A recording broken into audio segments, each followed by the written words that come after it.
এটি সবাই ছিল, অনেক কাজ করে, সবাই বিভিন্ন কাজে আমরা তাদেরকে তার PhD কাজের উপরে প্রথম সেমিনার, তারপর ধারণা ছিল এটা শেষ সেমিনার হবে। ঠিক আছে, তাহলে সাবরিনা এলিয়াস প্রথম সেমিনার এটা আমরা শুনবো, শোনার পরে এই বর্তমান কাজের উপরে যদি কোনো মন্তব্য থাকে সেটাও দেবো, আর তার কাজের এই বক্তব্য যদি আমরা কিছু বলতে চাই যে ভবিষ্যতে কাজে কি যাওয়া উচিত, এই দুটো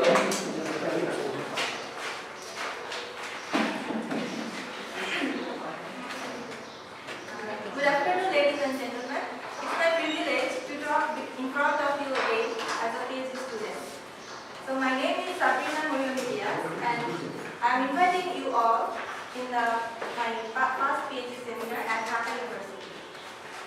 The title of my thesis is Identification, Characterization, and Validation of Salt Tolerance Determinants in Rice landrace output and its irrigating population under salinity stress. I would like to start with the acknowledgement slide. At first, I would like to thank Monsanto's BJ International Scholar Program for selecting me and providing the fund for the PhD study, as well as NSF Peer Grant, University of Dhaka, Bangladesh Rice Research Institute, University of Texas at Austin, Texas Advanced Computing Center, University of Nebraska at Oklahoma, International Rice Research Institute. I would like to say my heartfelt thanks to Dr. Elias, Dr. Thomas Younger from UT, Dr. Walia from UNL, and Dr. Ismail from ED for their excellent mentoring and guidance. I would like to say thanks to Taslima and Samsar for their hard work and collaboration with my PhD work, as well as Dr. Mr. Sajadur Rahman from BD, Sudhir Vishal from Shanghai Community Lab, Sumaya Parakhan, my fellow PhD student, lab members at BMB.DU, laborers in BD Greenhouse, lab members in Younger Lab, and Walia Lab. And lastly, I would like to thank Google because without their excellent search engine, it would be very difficult for gathering so many information so quickly. So let's get back into the title. So today I will discuss the study in 4 major sections. That is why we started the study, in the design of the experiment, results and work progress, and lastly the insights on the future work. So why we started the study? There is a famous quote that water, water everywhere, but not a drop to drink. Soon we are going to face that reality, because the salt affected area has increased 26.74% from 1973 to 2009. You can see in the map the black border, from the blue border to the black border. So, and as well as continuous effect of the cyclones like Dhaka have affected the area in southern region of Bangladesh, making the agricultural land as barren. Have you ever consumed too much salt? And can you recall that how do you feel after consuming too much salt? You feel thirsty. So the rice plants also feel like that. And you can see here that it just dies after when the salt stress become more than 50 millimolar of salt stress. So it is very difficult for rice to grow in this salty field. As a consequence, the production of rice is getting lower, and it is having a major effect on our food security. But we want to face that situation. So the aim of my study was to search for solution in the local land bases, understand the mechanism they follow, and combine the modern technology to solve that problem. Let's get back to the title again. Now color-coded the significant segments of our study. So as a language, we choose output because in a diversity analysis for salinity tolerance, it was found salt tolerant and it was placed in the aromatic place far away from the salt tolerant check, that is Kokali, that is the indica variety, and it was far away from that variety.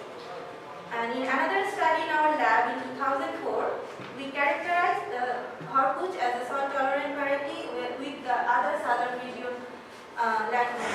salt tolerant land bases. And in 2011, in a microarray study and physiology study, we found that Horpuch maintained a good level of yield under salt stress, and as well as some were upregulated under stress. So we choose Horkut, which is a farmer popular tea among variety rice nutmeg. It maintains a better photosynthesis and it has a low yield. And we now want to understand the tolerance mechanism of this variety. But how? We can have two major, because the salt tolerance is a complex trait, so it is influenced by multiple genes. And we can have two major possible solutions for this, that by mapping QTL for salt tolerance and by observing gene expression variation under salt stress. And to implement these two solutions, the best way is to create a segregated population where we choose another variety that we can cross with Horkut and which will be salt sensitive because Horkut is salt tolerant, so that we can have a segregating population and we can pick the tolerant progenies from that population. So we choose IR29 as the salt sensitive variety, which is also a high eating variety, and it has the characteristic just opposite to Horkut. And we also studied the mechanisms in seedling and reproductive stage, because this is the two stages where rice is most sensitive to salt stress. And we already know from the existing mechanism and existing studies that the adaptive mechanism of salt tolerance in cellular level and in organ level. So in cellular level, osmotic adjustment, cell wall modification and vacuolar compartmentation happens. And in organ level, altered flowering time, storage of salt in stain, or root architectural changes can make adapted by the plants to make it salt tolerant. So what we are going to do now is the tolerance we are going to get from the mechanism we are going to get from the Horkut study. We will superimpose those study with the existing mechanism and we will complete the picture. Let's now discuss the design of the experiment. So as I said previously, that we chose two solutions, that by mapping QTL for salt tolerance and by observing the gene expression. So what do we understand by QTL? QTL refers to quantitative trait locus. That's the location in the genome that affect a quantitative trait, like plant height, growth, and also salt tolerance is also a quantitative trait.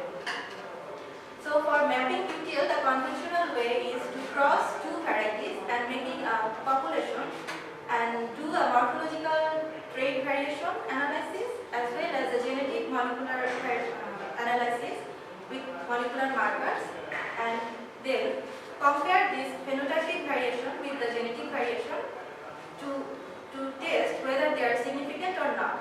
If they are significant, then we can map the QTL in that region. Another way was by observing gene expression variation under salt stress. We all know that under any kind of stress, many genes can have higher expression or lower expression. And if we can count that value, that how much it is expressed or low expressed, then we can have an observation of how much variation is going on.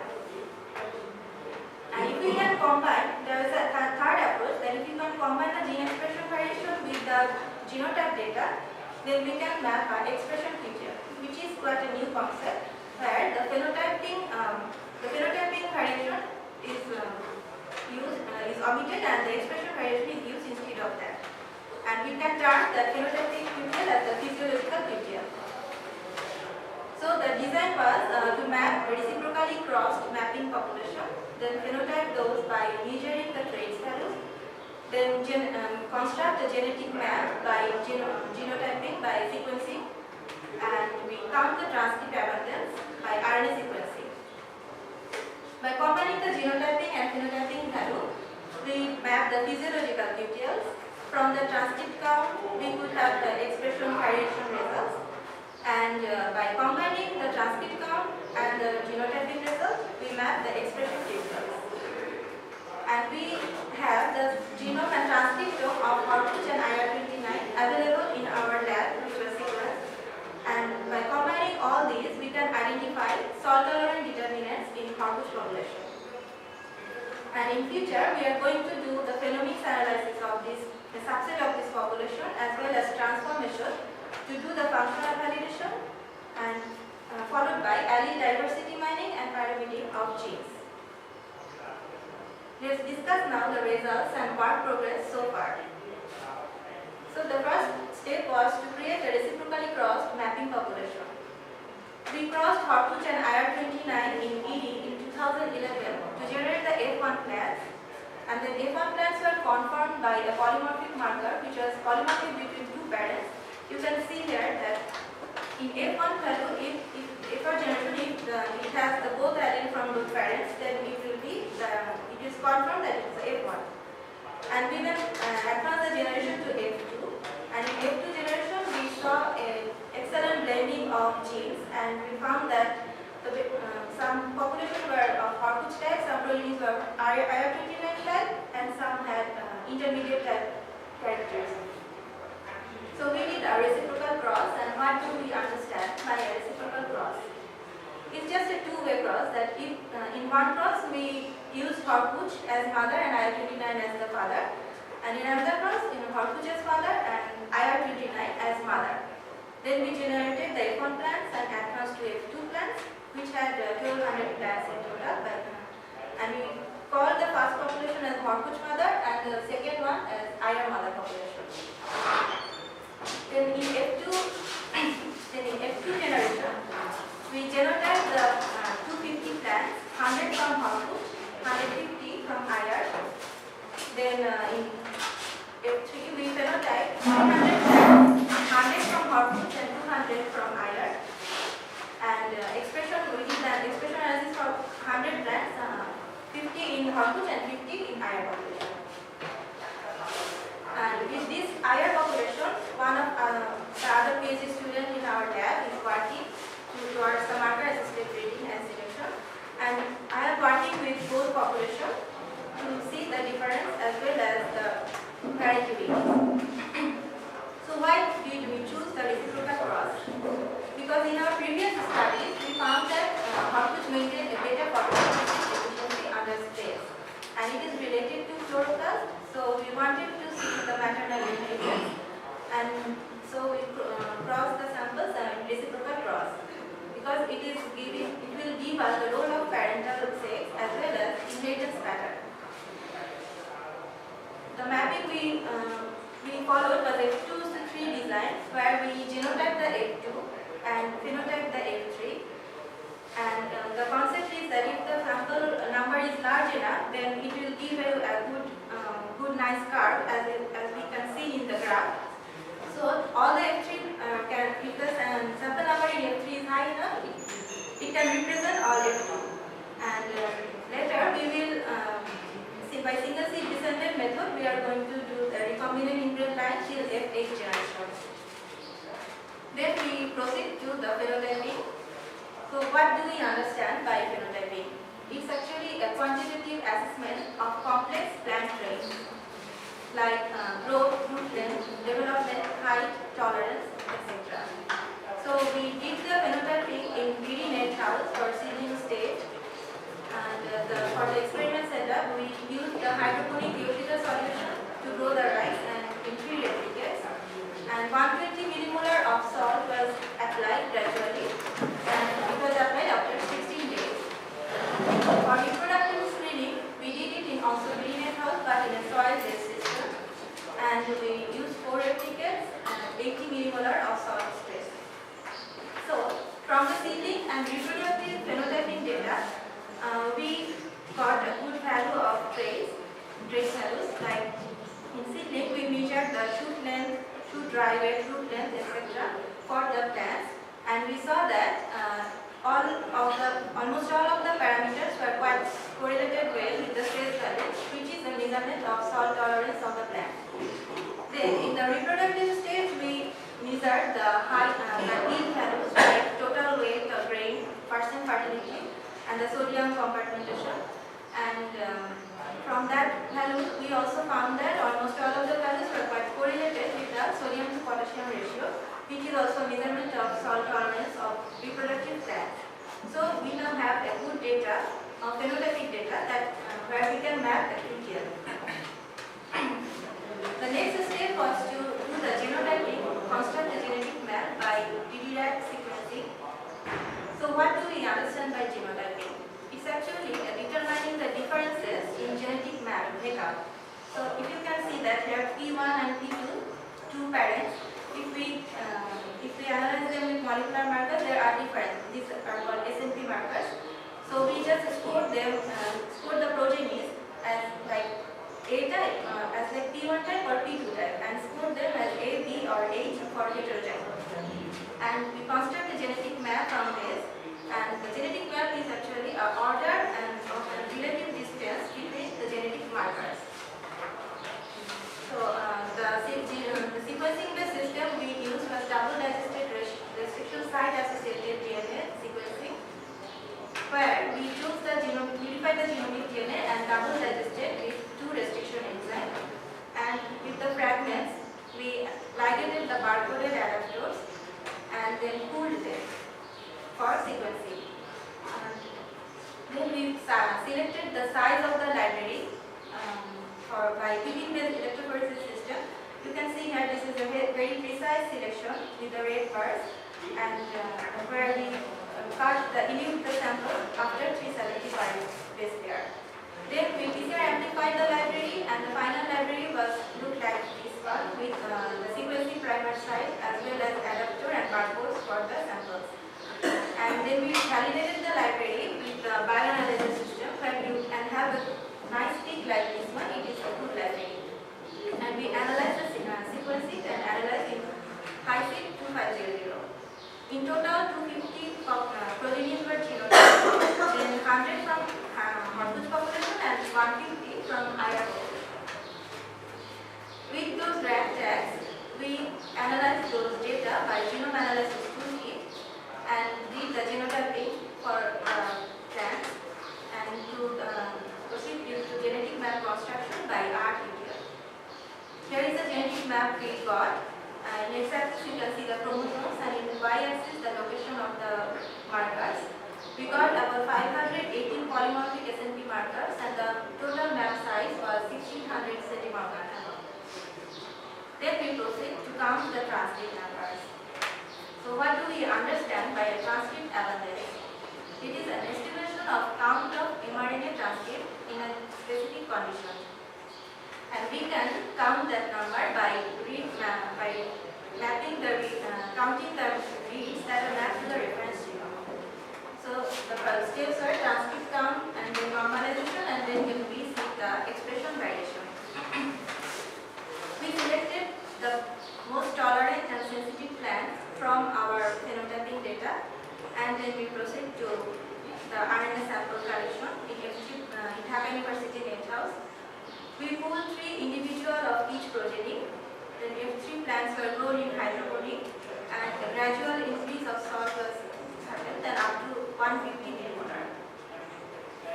We used 2 time points, that is 24 hour and 72 hour, 2 treatments, stress and without stress, 2 tissues, root and leaf, and 2 developmental stages, that is seedling and reproductive. So in total, for seedling we had 800 samples, and in reproductive we have 400 samples. So it was 1200 samples in total. So actually this is a very large number for RNA sequencing regarding the cost and handling of library, etc. So we decided to choose a modified RNA sequencing method, that is a 3' tag based RNA protocol, where the specific portion of the mRNA is sequenced instead of the whole. So we took the total RNA and we fragmented that. Then we synthesized the cDNA, amplified that, and then added the barcodes and sequenced it. After we got the sequencing data, we analyzed the sequencing data. At first we filtered that with fast QC2, then mapped those fields with a reference Nippon-Bari genome. Then we annotated that, sorted those reads, and count the transcript using the NGS tools, and then it was ready for the further analysis. So, to compile, we did the reciprocally crossed mapping population, then we did the phenotyping and we got a good set of phenotypic data. Then we did the genotyping and we got the good genetic map with polymorphic markers, and then we did the transcript abundance count by RNA sequencing, and we have identified some genes.